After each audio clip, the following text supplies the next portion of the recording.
जय श्री कृष्णा। राधे राधे। आज जेठ मास की तीसरा दिन है। आज आप सुने बृहस्पति भगवान की व्रत कथा। भक्त जनों, आज बृहस्पतिवार है। आप बृहस्पति भगवान की आज आप लोग कथा सुने। बृहस्पतिवार का जो लोग बृहस्पति देव के श्रद्धा भक्ति से कथा सुनते हैं उस पर बृहस्पति देव प्रसन्न हो जाते हैं। बृहस्पति देव की जय हो, बृहस्पति देव की जय हो। प्राचीन समय की बात है। एक नगर में एक बड़ा व्यापारी रहता है। वो जहाज़ों में माल लाद कर दूसरे शहरों में भेजा करता है। वो जिस प्रकार अधिक धन कमाता है उसी प्रकार जी खोलकर दान भी करता है, परंतु उसकी पत्नी अत्यंत कंजूस है। वो किसी को एक डमरी भी नहीं देने देती है। एक बार सेठ जब दूसरे देश में व्यापार करने गया तो पीछे से बृहस्पति देव ने साधु भेष में उसकी पत्नी से भिक्षा मांगने आई। व्यापारी की पत्नी बृहस्पति देव से बोली, हे साधु महाराज, मैं इस दान और पुण्य से तंग आ गई हूँ। आप कोई उपाय बताइए जिससे मेरा सारा धन नष्ट हो जाए और मैं आराम से रह सकूँ। मैं यह धन लुटाता हुआ नहीं देख सकती।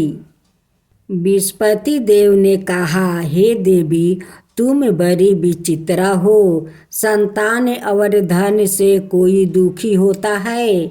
अगर अधिक धन है तो इसे शुभ कामों में लगाया करो। कुंवारी कन्याओं का विवाह करवाओ, विद्यालय और बाग बगीचा का निर्माण करवाओ। ऐसे पुण्य कार्य करने से तुम्हारा लोक परलोक सार्थक हो सकता है। परंतु साधु की इन बातों से व्यापारी की पत्नी को खुशी नहीं हुई। उसने कहा, मुझे ऐसा धन की आवश्यकता नहीं है जिसे मैं दान दूं। तब बृहस्पति देव बोले, यदि तुम्हारी ऐसी इच्छा है तो तुम एक उपाय करना। 7 बृहस्पतिवार घर को गोबर से लिपना, अपने केश को पीली मिट्टी से धोना, केशों को धोते समय स्नान करना, व्यापारी से हजामत बनाने को कहना, भोजन में मांस मदिरा खाना, कपड़े अपने घर धोना। ऐसे करने से तुम्हारा सारा धन नष्ट हो जाएगा। इतना कहकर बृहस्पति देव अंतर्ध्यान हो गए। व्यापारी की पत्नी ने बृहस्पति देव के कहे अनुसार 7 बृहस्पतिवार वैसे ही करने का निश्चय किया। केवल 3 बृहस्पतिवार बीते थे कि उसी समस्त धन संपत्ति नष्ट हो गई और वो परलोक सिधार गई। जब व्यापारी वापस आया तो उसने देखा कि उसका सब कुछ नष्ट हो चुका है। उस व्यापारी ने अपनी पुत्री को संताना दी और दूसरे नगर में जाकर बस गया। वहाँ वो जंगल से लकड़ी काट कर लाता और शहर में बेचता। इस तरह वो अपना जीवन बिताने लगे। एक दिन उसकी पुत्री ने दही खाने की इच्छा प्रकट की, लेकिन व्यापारी के पास दही खरीदने के पैसा नहीं थे। वो अपनी पुत्री को आश्वासन देकर जंगल में लकड़ी काटने चला गया। वहाँ एक वृक्ष के नीचे बैठे अपनी पूर्व दशा पर विचार कर रोने लगा। उस समय बृहस्पतिवार था। तभी वहाँ बृहस्पति देव साधु के रूप में सेठ के पास आए और बोले, हे मनुष्य, तू इस जंगल में किस चिंता में बैठा है? तब व्यापारी बोला, हे महाराज, आप सब कुछ जानते हैं। इतना कहकर व्यापारी अपनी कहानी सुनाकर रो पड़ा। बृहस्पति देव बोले, देखो बेटा, तुम्हारी पत्नी ने बृहस्पति देव का अपमान किया है, इसी कारण तुम्हारा यह हाल हुआ है। लेकिन अब तुम किसी प्रकार की चिंता मत करो। तुम गुरुवार के दिन बृहस्पति देव का पाठ करो। 2 पैसे के चने और गुड़ को लेकर जल के लोटे में शक्कर डालकर वो अमृत और प्रसाद अपने परिवार के सदस्यों और कथा सुनने वालों में बांट दो। सवाए भी प्रसाद और चरण मृत लो, भगवान तुम्हारा अवश्य कल्याण करेंगे। साधु की बात सुनकर व्यापारी बोला, महाराज, मुझे तो इतना भी नहीं बचता है कि मैं अपनी पुत्री को दही लाकर दे सकूं। इस पर साधु जी बोले, तुम लकड़ियाँ शहर में बेचने जाना। तुम्हें लकड़ियों के दाम पहले से चौगुने मिलेंगे, जिससे तुम्हारे सारे कार्य सिद्ध हो जाएगा। उसने लकड़ियाँ काटी और शहर में बेचने के लिए चल पड़ा। उसकी लकड़ियाँ अच्छे दाम में बिक गई, जिसे उसने अपनी पुत्री के लिए दही लिया और गुरुवार की कथा हेतु चना गुड़ लेकर कथा की और प्रसाद बांट कर सवाए भी खाया। उसी दिन से उसकी सभी कठिनाइयाँ दूर होने लगी। परंतु अगले बृहस्पतिवार को वो कथा करना भूल गया। अगले दिन वहाँ के राजा ने एक बड़े यज्ञ का आयोजन करे पूरे नगर के लोगों के लिए भोजन का आयोजन किया है। राजा की आज्ञा अनुसार पूरा नगर राजा के महल में भोजन करने गया, लेकिन व्यापारी वो उसकी पुत्री तनिक विलंब से पहुँचे। अंत उन्हों दोनों को राजा ने महल में ले जाकर भोजन करवाया। जब वो दोनों लौट कर आए तभी रानी ने देखा कि उसकी खूंटी पर टंगा हार गायब है। रानी को व्यापारी और उसकी पुत्री पर संदेह हुआ कि उसका हार उन दोनों ने ही चुराया है। राजा की आज्ञा से उन दोनों को कारावास की कोठरी में कैद कर दिया गया। कैद में पड़कर दोनों अत्यंत दुखी हुए। वहाँ उन्होंने बृहस्पति देवता का स्मरण किया। बृहस्पति देव ने प्रकट होकर व्यापारी को उसकी भूल का अभ्यास करवाया और उन्हें सलाह दी कि गुरुवार के दिन कैद खाने के दरवाजे पर तुम्हें 2 पैसा मिलेंगे।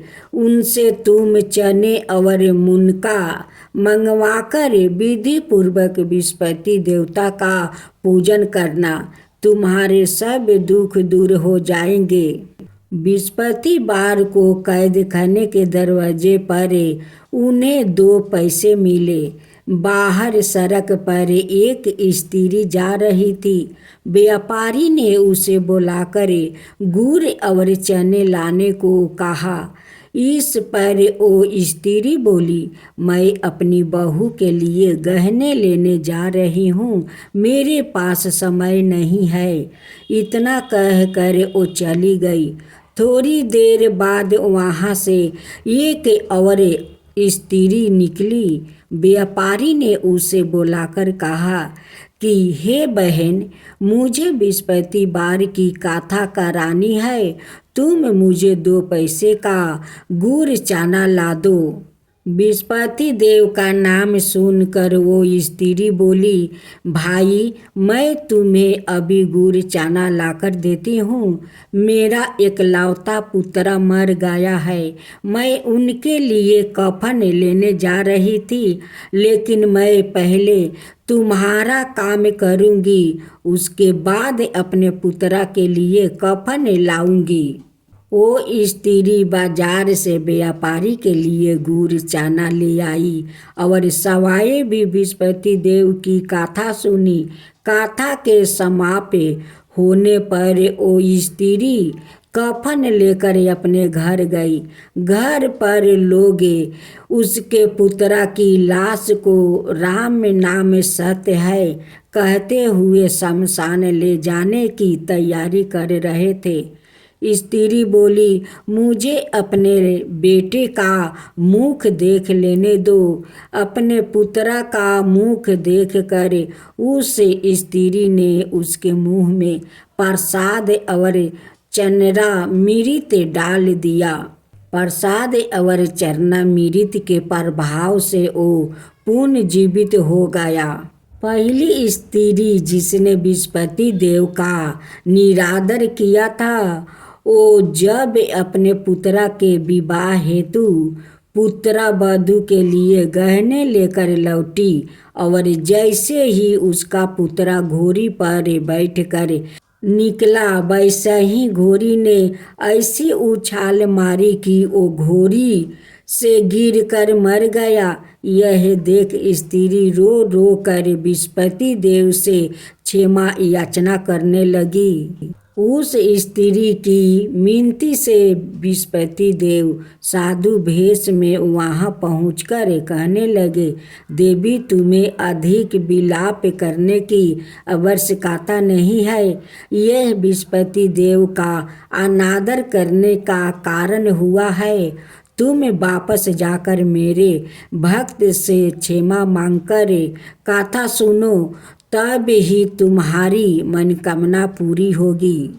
जेल में जाकर उस स्त्री ने व्यापारी से माफ़ी मांगी और कथा सुनी। कथा के उपरांत वो प्रसाद और चना मृत लेकर अपने घर वापस गई। घर आकर उसने चना मृत अपने मृत्यु पुत्र के मुख में डाली। चनर मृत के प्रभाव से उसका पुत्र भी जीवित हो उठा। उसी रात बृहस्पति देव राजा के सपने में आया और बोले, हे राजन, तुम जिस व्यापारी और उसके पुत्री को जेल में कैद कर रखा है वो बिल्कुल निर्दोष है। तुम्हारी रानी का हार वही खूंटी पर टांगा है। दिन निकला तो राजा रानी ने हार खूंटी पर लटका हुआ देख कर राजा ने उस व्यापारी और उसकी पुत्री को रिहा कर दिया और उन्हें आधे राज्य देकर उसकी पुत्री का विवाह ऊंचे कुल में करवाकर दहेज में हीरे जवाहरात दिया। ओम जय बृहस्पति देवा, जय बृहस्पति देवा, छिन छिन भोग लगाऊं के दली फल मेवा। ओम जय बृहस्पति देवा, जय बृहस्पति देवा।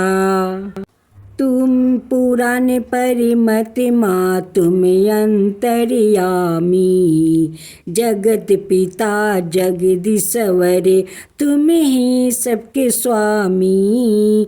ओम जय बृहस्पति देवा, जय बृहस्पति देवा। चरना मृत निज निर्मल सबके पातक हरता, सकल मनोरथ दायक कृपा करो भक्तो। ओम जय बृहस्पति देवा, जय बृहस्पति देवा। तन मन धन अर्पण कर जो जन शरण पारे, प्रभु प्रकट तब हो करे, आकर दुआरे खरे। ओम जय विस्पति देवा, जय विस्पति देवा। दीन दयाल दया निधि, भक्तन हितकारी। पापी दोष सब हरता, भाव बंधन हारी। ओम जय विस्पति देवा, जय विस्पति देवा। सकल मनोरथ दायक, सब संशय हरो। विषय विकार मिटाओ, संतन सुखकारी। ओम जय विस्पति देवा, जय विस्पति देवा। जो कोई आरती तेरी प्रेम सहित गावे, जेठाय नंदय नंदन कर सो निश्चय पावे। ओम जय विस्पति देवा, जय विस्पति देवा। सब मिलकर बोलो विस्पति भगवान की जय, विस्पति देव की जय।